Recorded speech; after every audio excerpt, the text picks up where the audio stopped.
Hi, everyone, and welcome to Baiskeli Moments. Today, we are joined by Eva. Eva is one of us, and when I say one of us, she's one of the Joyriders. And more importantly, she's one of the founding members of Joyriders.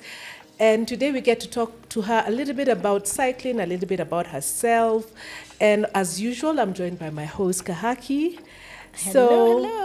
Over to you, Eva. I mean, we're so happy to have you here. We missed you last time, but better late than never. I'm happy to be here. Thank you very much. I'm excited to be here, actually. Fantastic. Yes. So tell us, Eva, unpack Eva Nderu. Good Lord. Where do I begin? Yes. Nderu is an education consultant. Let me start there. Okay. Because I'm passionate about education and everything teaching. Right.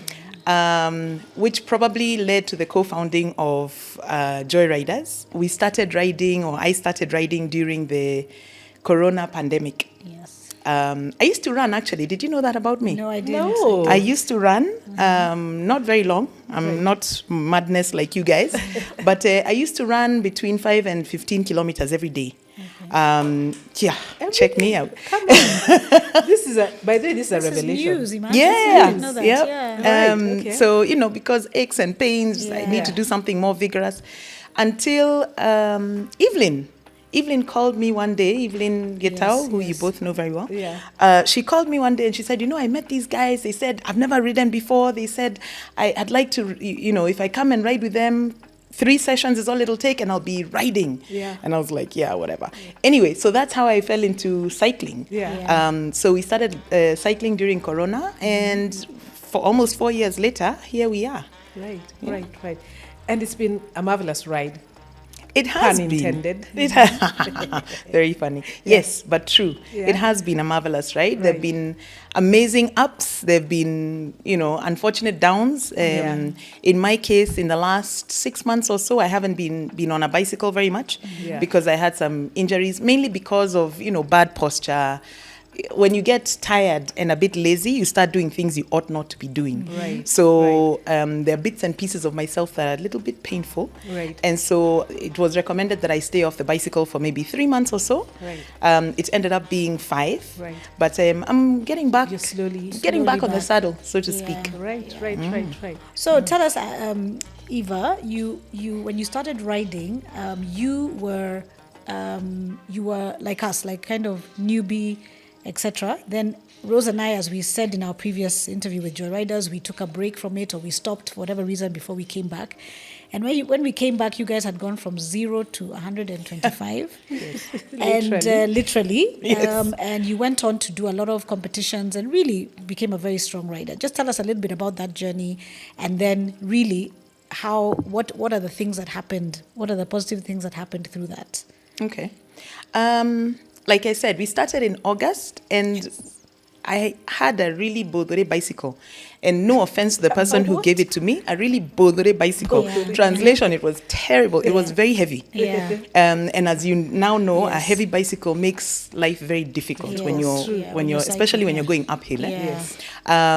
So I had that bicycle for maybe 6 months, and I struggled. So one of the things that Angie, the captain of Joyriders, and I really used to celebrate was from 5 kilometers to 7 kilometers. It was very exciting. Yeah. It was so exciting that we'd have to go out for dinner and drinks. I mean, it was like, yes! And then from 7 to 10. And then from 7 to 10, 10 to 12. Yeah, so we really felt like we were achieving. Right. So in October of 2020, the coaches decided to enter us into an individual time trial race in Kimuka.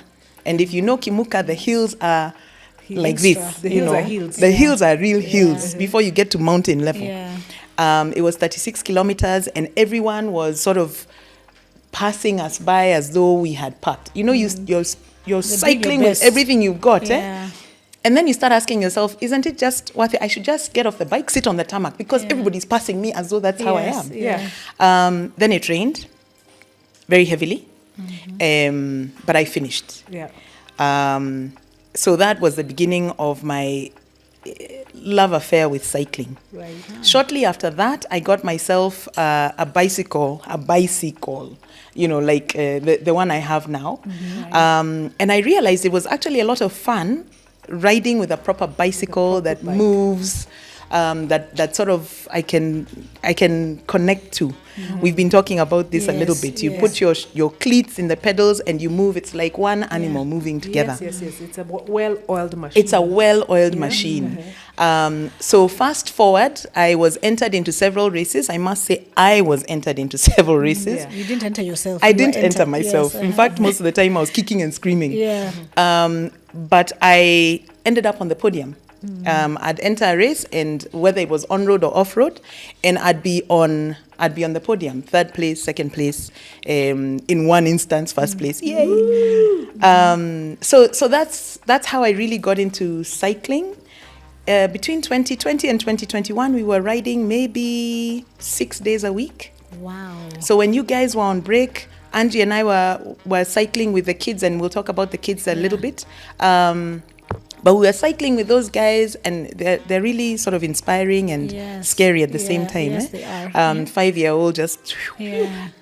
But yeah, so we were training with them every day. Okay. And I think by the end of 2021, it was I felt like a natural cyclist.